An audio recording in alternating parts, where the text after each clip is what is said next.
feedback loop, which is looking at the most commonly searched terms and the most commonly searched questions that our consumers have. Well, we'll only provide answers that everybody else is providing. And we might be, more clever at answering a frequently asked question than somebody else, but that's all it'll ever be. If we're going to differentiate, if we're going to truly differentiate and lead thought, be a thought leader, we have to be answering questions that customers don't know they have yet. And that's where we start getting into real thought leadership and differentiation. And again, doing both is important, right?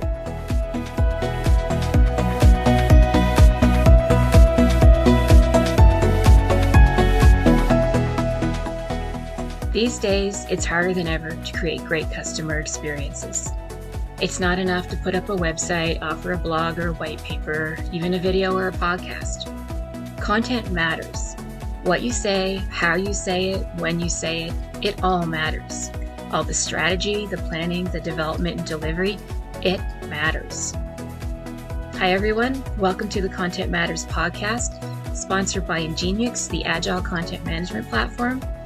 I'm your host, Barb Mosier-Zink, and I get the honor of interviewing some great industry experts on how to design, create, and leverage content for great customer experiences.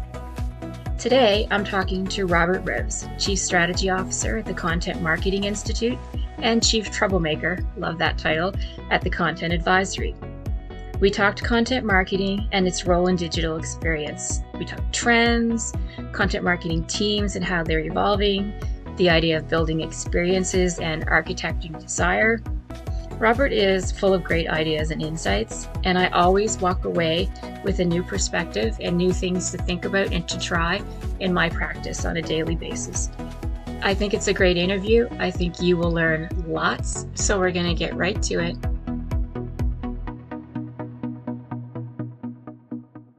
Obviously, we're continuing our work from home, kind of restricted access to the real world kind of thing right now. And that's funny. Actually, I'll tell you before I ask my question, I'll tell you it's funny. I interviewed someone for the podcast early last summer, and he didn't want to really talk about COVID because he said by the time I published my podcast, which would have been like a month and a half later, nobody might be talking about it anymore. Well, yeah. It's like, that we're so that leads to my question. Obviously the shift to digital is becoming greater and greater, and there's a lot more requirement or demand for companies to be digital, but not just like, I remember you saying it's not just another channel. You have to think of digital differently. And so that was my question, was like, what does that mean? What does an organization have to kind of realign their thinking around digital now? Yeah, it's a new world, and with even notwithstanding how long we may be in some form of lockdown or a changed world where we're all interacting over digital technology for the most part. I mean, certainly, we live out here in the hinterlands where a landline telephone is still necessary because the cell coverage is so bad. But other than that, it's pretty much all digital these days. And, I think what is really incumbent and we observe in businesses these days is sort of just exactly to the point of your question, sort of two lenses. And the first lens is, because of lockdown or an acceleration of the change of what COVID has brought a preciousness to physical presence. And, what you can see it happening with the trends toward direct to consumer in the B2C space. And you can certainly see it in the ways that we now have to engage and sell in a more digital fashion in the B2B space. And that changes fundamentally, not just the technology, not just what tools we use in order to do that, but the behaviors and the processes and the talents and skills that we have as marketers, communicators, salespeople.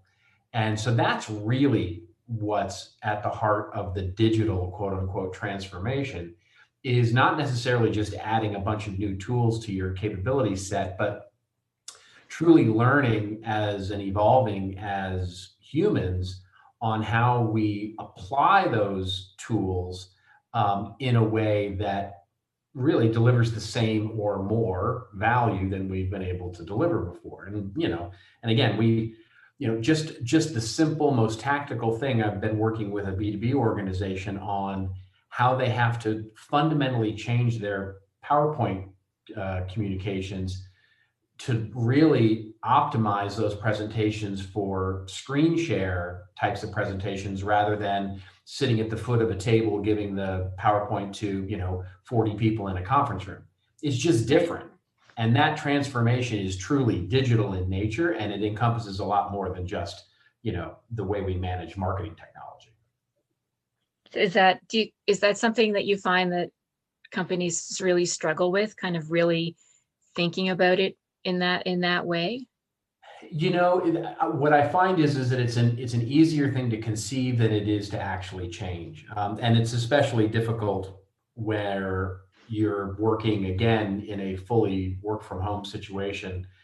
I had a client call me early in the COVID lockdown, talking about all of these sort of quote unquote hacks that they were having to make, launching microsites and a WordPress blog, quite simply because they couldn't make changes to their Adobe instance because it was behind the firewall, right? And Right. you couldn't log into the company from your apartment, and they had locked it down because of security reasons. And so those kinds of changes are easy to conceive of, and then ultimately challenging and a struggle for many companies to make, which is how do we start to evolve our technology in a way that simultaneously makes us more agile, and to use the broader term, not necessarily the methodology term, but how does it make us faster? How does it make us enable to change into whatever comes, right? I mean, in many cases, we get to this idea of saying, the real struggle here is going to be to implement some new fancy technology or to do some fancy training or to do something that will help us get to this perceived future that we see out there. But instead, it's really like, how do we as a team, as a company, as an organization, start to use technology and leverage our talents better so that independent of what the future brings, right? To your point with your colleague who said, well, I don't want to wait for I don't want to talk about COVID because the podcast might be over or the lockdown might be over by the time this airs. Well, we need to be prepared for either situation.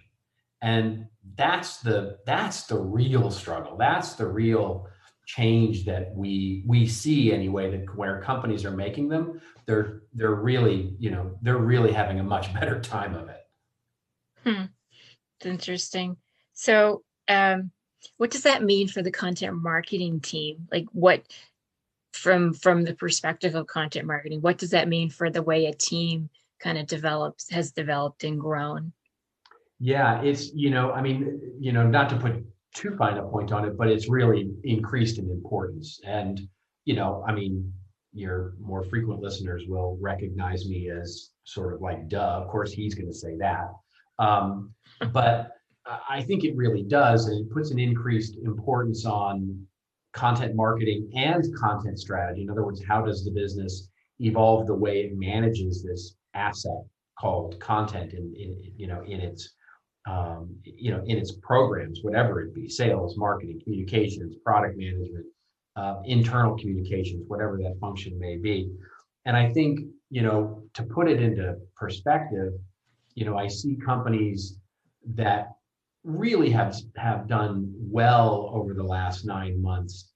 And it was because they actually stopped for a moment to really think through how the strategic function of content and content strategy was going to work in their business. In other words, so many businesses today go, yeah, content it kind of magically happens. There are good people writing good stuff and it gets published via some tool to our website somewhere. And things happen, right? Just kind of organically. And one of the things that, not just me, but many of the, pundits and, consultants and companies and, experts or whatever, wherever you tend to look, talk about is, really buttoning that down, getting a good strategy in place, getting a good, set of governance, getting a good set of technologies, and getting a good set of talents and skills that focus on content as a strategic function. And what we're seeing is that the companies that have done that are doing much better now. A great example of this was I talked with a big technology company, and you'd know the name, but I won't throw them under the bus or otherwise for here. But they basically came to me and said, it's interesting, like most companies, March, April of 2020 hit, and they had a big meeting with all the senior executives and all the product marketing people, big Zoom meeting, and they all go, oh my God, we've got to launch a microsite that talks about our COVID response. We've got to do this for our customers. We've got to be able to launch, and re-edit the website to be appropriate and message appropriate. And they started forming all of these, starting to form all these tiger teams that were going to do this. And the director of content strategy raised her hand and said, hey guys, we already have this. We're good to go. Right? Let's just line up these projects and we're ready to roll because we've built in these governance structures. We've got the technology now, we've got the processes in gear. This is just standing operating procedure now. And they were able to launch a new microsite in 8 weeks. And, they just did really well. And it was all because they sort of took it seriously and actually took the time to sit down and figure it all out. Does that mean that the content marketing team is the content strategy team as well? Because that's not something. We're seeing that. Yeah. We're absolutely seeing that. And in fact, I just wrote a post on this exact thing, which is, for many years, we used to look at those two practices as separate, but, and distinct. And they are still. The roles, the tasks, the things that you do are separate and distinct from each other. But what we're seeing is as content marketing becomes more important for many businesses, we're seeing management say things like, it's just not good enough for you to be good at writing blog posts and creating great infographics and writing white papers and managing that process like a creative suite or a creative team. You've also got to be able to understand UI, UX, SEO, taxonomies, governance. You've got to have that skill set too, whether it's a bigger joined team or whether it's, in a smaller team, just, multiple hats that the content marketer and content strategist start to wear. Those two things we see them merging a bit in terms of, when it's looked at by the business doesn't tend to make that distinction. They say, okay, content is the function. And within content as a function, there's content marketing, there's content strategy, there's content engineering, there's all of the sort of distinct practices that we who have been inside baseball for so long would look at and go, oh yeah, of course that's different. The business at large is looking at them as sort of like, that's one area and we need people who are good at it, basically. And is that also kind of overlapping with the idea of content operations? Yes, absolutely. And that, might be the more, in a similar way that you look at marketing operations being sort of, overarching over the different practices of marketing and the different tactics. I would say content operations in many ways is the overarching sort of governing model that looks after content marketing, content as sales enabler, content and account-based marketing, all of those different, little niches of practice that we would normally sort of pick apart. It's interesting to see how it all kind of is starting to mold together and really become something much bigger than its all standalone parts are. And that's really nice to see, actually. Yeah, it's for people like you and I who have been around for a while, and gotten a few gray hairs along the way, it's finally happening, right? It's one of those things where we're like, yeah, this is, we've been talking about this since 2002, so in many ways, it's long overdue. Yeah, definitely. Um, okay. So I was watching your keynote at CM World, my very first time, actually. Horrible that it had to be digital, but yay for me because I actually got to go. Um, and you were talking about this idea of building experiences and architecting desire. And I just Yeah. wanted to kind of talk about that a little more because I really think that's a shift in mindset for people who are in trying to build better customer experiences, I guess. And how do you teach a customer or an audience to be a customer and things like that? Like, where did you kind of come to that understanding or realization?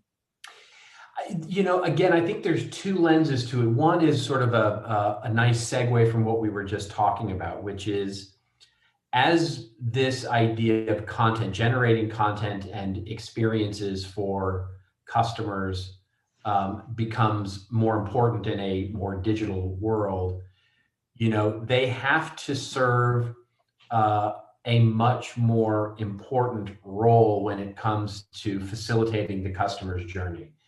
And what that means is that we can no longer afford to have substandard or subpar, or even, quite frankly, satisfactory experiences. In many ways, we can have amazing top of the funnel or top of the journey experiences that are completely then ruined by our horrific website. And Yeah. We've known this for a while. Yeah. But it's been okay because we've siloed off the marketing practice in such a way that, okay, we can get around it and we can get around that thing, and we can't get around it any longer. And so we have to, because of the level of competition, both from our competitors as well as other media outlets, for the attention and loyalty of our consumer, we have to treat them and deliver more value earlier and more often. In other words, we have to hold their attention, hold engagement. So the way to do that, of course, is to create experiences that are connected, and that the next best experience is immediately available to those who hit the first one or the second one or the fifth one. And connecting those, not just in technology, but connecting them in a way that starts to help us deliver whatever best next is to that customer. And there are many words for it these days, whether we're making it more personal, whether we're making it more human, whether we're making it more personalized, whatever, sort of digital experience platform types of approaches we all believe in these days. The overarching value in that first lens is to say, we have to create these experiences that are connected in a way that serve the customer so that they know what the best next one is. So that means, at the most tactical level, doing something like connecting the blog to the website. So if I go register to subscribe for the blog as a customer, I don't have to re-register on your website with my email address and sit in two different databases and all of the rest of it. That then gets to and segues nicely into the second lens, which sort of brought me to this, which is sort of the the real importance of first-party data and how it is becoming such an important part of what we do as digital marketers. And we could go off on an entirely different tangent around GDPR and CCPA and all of the regulations that are going to come back. They've absolutely, now that we're coming out of COVID and we've sort of settled some of our politics, especially here in the US, those things are going to come back.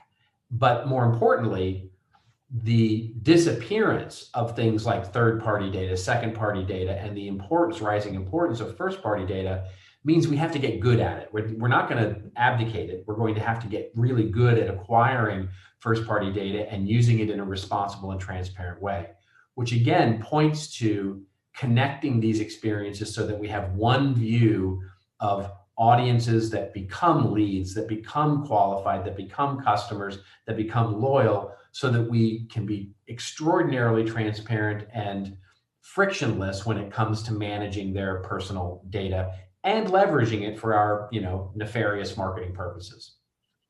Is that why the CDP, the customer data platform, is just becoming such a demanded technology because it helps bring all that data together. Indeed. And Yeah. I would love to tell you that, it's funny, customer data platforms, remind me so much of CMS in the very early days. Mm-hmm. And you'll remember this, you know, early days, we thought CMS, especially CMSs that helped us build these dynamic experiences and websites. We thought, wow, this is going to be the sexiest thing ever. And it just never turned out that way. Email marketing came along and everybody went, ooh, bright, shiny object. And then, analytics came along and everybody went, ooh, bright, shiny object. And everybody got all excited about these things that ultimately took the place of the sexiness. I mean, how many blog posts did we write in 2008, 29, and 2009 and 2010 calling, has CMS lost its swagger and, all of these things. And customer data platforms remind me a little bit of that right now. They're so important and they're so interesting, but I just haven't seen them take off like I thought they would. Thank you to the sponsor of the Content Matters podcast. Ingenix is a leading provider of agile content management solutions. You can use Ingenix CMS to manage and deliver modern websites, customer support portals, knowledge bases, and more. Ingenix software enables content reuse, true mobile and multi-channel content delivery, and insightful content discovery. To learn more about how Ingenix can support your content experiences, visit ingenix.com. I was listening to a short video clip. Bloomreach just bought a CDP, Exponia. I hope I say that name I right. saw that as well. Yeah, I saw that as well. And the Bloomreach CEO was saying, he says, you can map out all the great customer journey maps you want, he said, but the reality is it doesn't work that way, that it happens in loops. And the only way you can figure out how to give the next best experience is to know what they've done before. And that's why you need, the customer data platform along with other data about what the customer is doing so that you can tell what they did before, so where they go next. Like, you can't map that journey out. It's just impossible to know. Yeah, I mean, he's being a little cute there, right? Because they just bought a technology and he wants to make it seem really important. And so, it of course requires both, right? I mean, It requires the ability for us to understand our customers, not just how they behave, but, full stop, and do the research and at least take a shot at architecting the experiences we think will be differentiating. And then use the feedback loop of what they actually do to help us understand, right?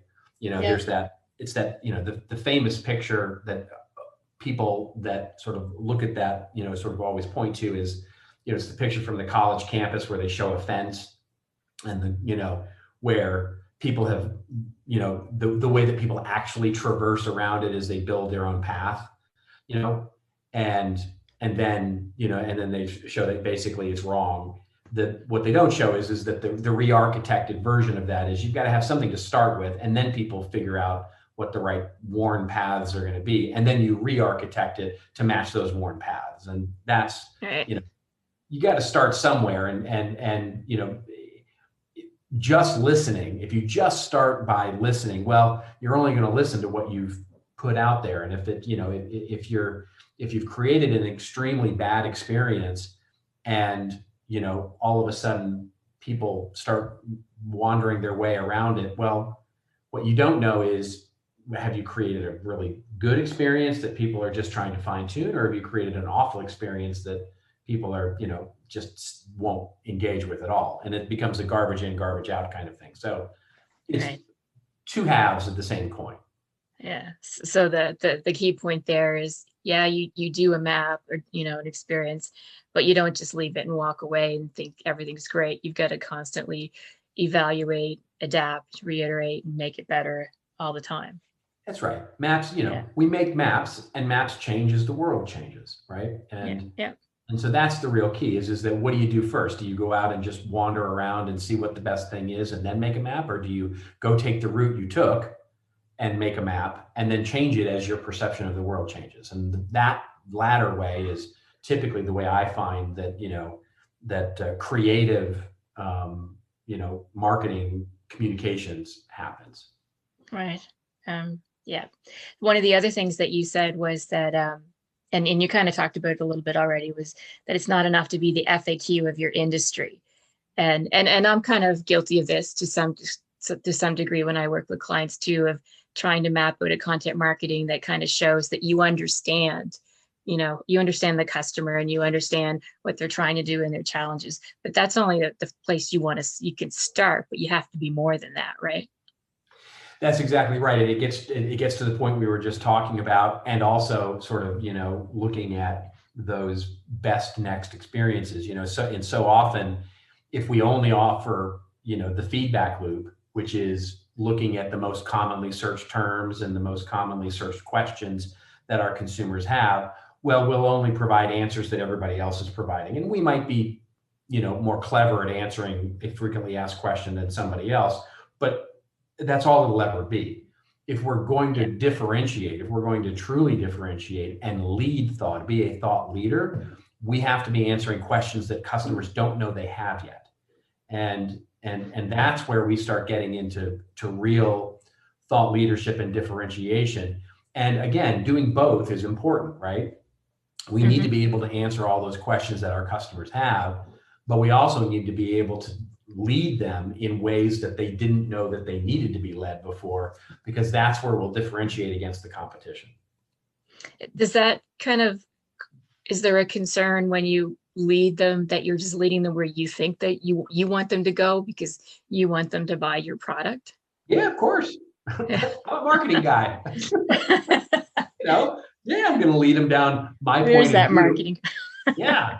You're not going to have me on your show and you can pretty much expect that I'm not going to come out with stuff like content marketing is ridiculous. You should never do it. Right. Yeah. I do have a point of view on the world. Now, hopefully that point of view is I can support it with evidence and I can support it with, my experience and observations of the way we do things. But yeah, I'm not here to, I'm ultimately here to sell stuff. Right. So, right. We at some point we do have to get to the point. Exactly. But sometimes people take content marketing and that's about awareness and building an audience. It's not about ultimately, well, I guess they wouldn't think it's never about making a sale, but they don't connect that you can leverage content marketing in your ABM programs. You can leverage it in your sales enablement. Like they're not so totally separate that you can't. No. They are separate in the sense of what the purpose of the content is supposed to do, but it's not changing what the business is goals to do. They're an integrated. It's as I like to say, content marketing is a multiplier of marketing value, right? It's delivering trustworthy thought leadership, whatever adjective you like for the value of content that is separate and distinct from your brand, your product, your features, your benefits. It should deliver value to that consumer independent. And what it does then is it builds trust and interest and curiosity so that when they are interested and become aware that they have a want or need that you can solve, that they're much more inclined to change a behavior because you've built that trust already. That's it. It's that simple with content marketing. And so it's absolutely integrated into what we do. For example, I would love to do a movie, a feature film, about, why, Lego bricks are awesome and why, I think they're the coolest thing ever. But that wouldn't be a content marketing play for me, right? Because it doesn't integrate into anything I sell or anything I stand for or anything I do. It might be fun, it might be interesting, but it has to integrate into my business. It has to integrate into my strategy of how I'm building audiences and engaged customers to change their behavior in a way that benefits me. And that's ultimately, what marketing is. Yeah. Is there a really big difference between how you do content marketing for a B2B company versus a B2C company? I know there's a lot of talk about this. There's all the, well, we're all humans, and it's just marketing to humans, and it's the same. And so I think it is different. And the reason I think it is different is because, it's primarily the the buyer's journey, the customer's journey that is different. One Yeah. of the things that I think is really important is that we often talk in marketing and sales when we talk about either B2B or B2C, how the marketing process or the sales process has changed. And it certainly has. And we talk a lot about it, right? Whether Yeah. it's the challenger sale or the account-based marketing, or we're doing content marketing, or we're doing, whatever methodology. And what in B2B we often forget about is that the buyer's journey has changed fundamentally as well, right? We often think, oh, yes, there's this asymmetric now relationship, and it's a popular thing to talk about the asymmetric relationship between information between the buyer and seller, and how that makes your salespeople less relevant and content more important. And, do they consume 86% of your content before they talk to a salesperson? And all those things might or might not be true. The most important thing is that the buyer is changed in many ways in not the optimal way. In other words, so often I hear from B2B buyers that, yeah, they don't want to do 3 months of research on the internet about it. They'd much rather talk to somebody and have them do it, right? Have a sales guy do it, help them work through becoming a subject matter expert on X, Y, or Z topic before. But their boss expects them to be. Right now the expectation is, no, you're going to lead this committee, and you're going to go out and do all this research, and you're going to figure it all out. And you're going to get to a short list, and you're going to hire a consultant to help you do this. And you're going to become a subject matter in this topic. And then we'll get presentations, and we'll get, blah, blah, blah. And Right. that's just different. That's just a different, it's a different methodology. It's a different approach. It's a different buyer's journey than it is in B2C. In B2C, you just, with the exception of some considered purchases like homes and cars and big expensive things, most B2C purchases just aren't, they're not committee based, and they're not based on collaboration with 7 other people, and, and all of those things that are different in the B2B marketing world than it is in the B2C marketing world.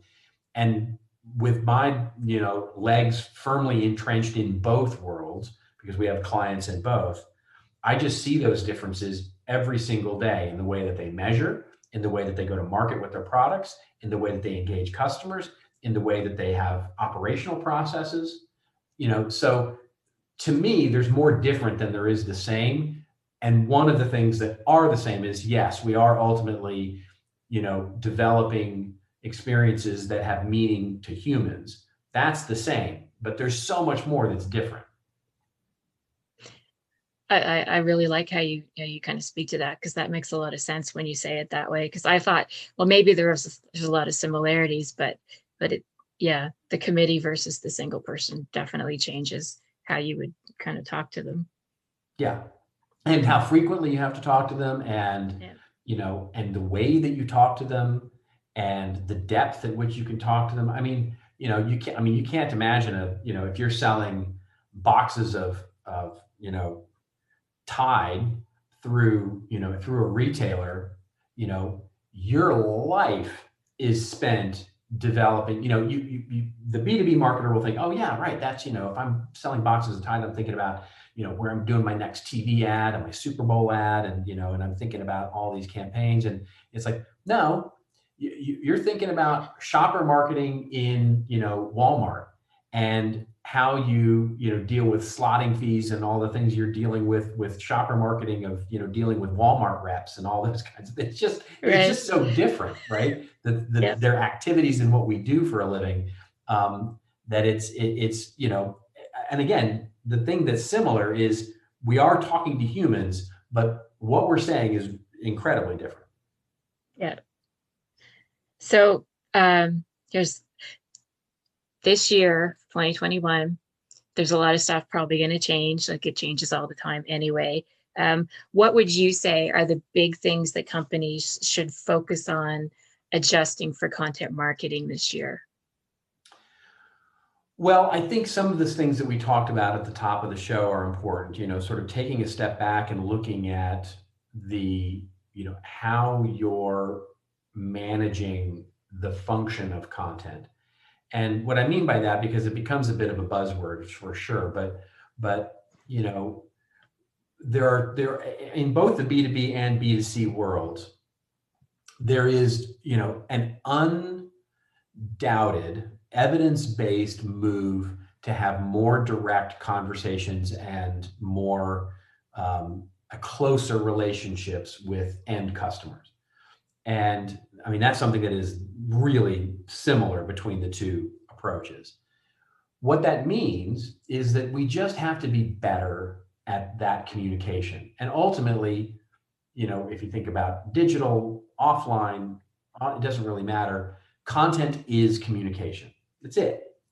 And, these days, so many more of our frontline workers, our competitors, our executives, just so many people have voices in the marketplace that will represent us and even the customers themselves. And just getting our arms around that is a big, big task for marketing these days. So if for no other reason than to maximize and maintain costs, one of my favorite questions to ask a CFO at a relatively large company is to say, how much did you spend last year on content? And they usually will just sort of grin at me and laugh and go, there's no way to know that, right? Yeah. Because they don't qualify it or categorize it that way, because there's sales, there's marketing, there's PR, there's brand, there's, all sorts of people who create, again, content is sort of that magical stuff that just happens in the business. And so how much did we spend on it? I have no idea. And the interesting thing is to actually then drill a little level deeper and say, well, shouldn't we find out? Because it probably, and having done the research and worked with as many companies as we have, we can sort of point to it and say, it's probably the most expensive thing you do. And thus, getting our arms around that cost and just organizing it in a better way seems to be a smart business decision, regardless of whether you think it's going to help you sell more stuff.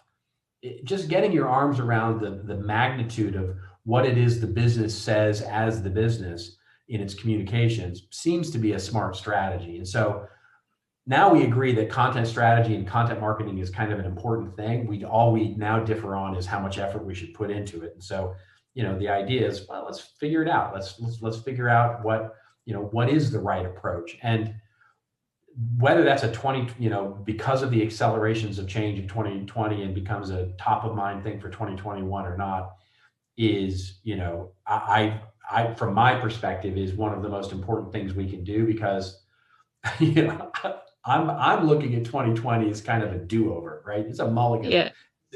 Let's start this decade again, right? Yeah. And look at the next 9 years and go, all right, we got, let's start this over. I agree. We're 100%. We'll just go there. That's great. Okay. I have one more question for you that's kind of really off topic, weird, but I started watching your new video series, and I've seen some of your other videos and stuff, actually, and I'm kind of jealous about your video series, but because it's pretty good.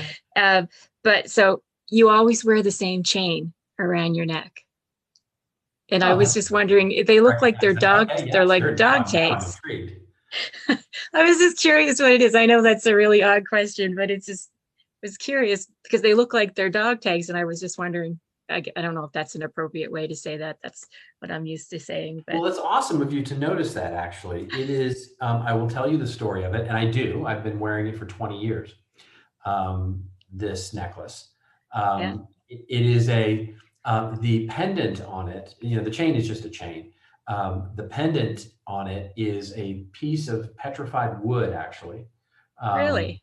And it was given to me by my wife about 20 years ago. Well, now 21 years ago, right as the turn of the century. Yeah.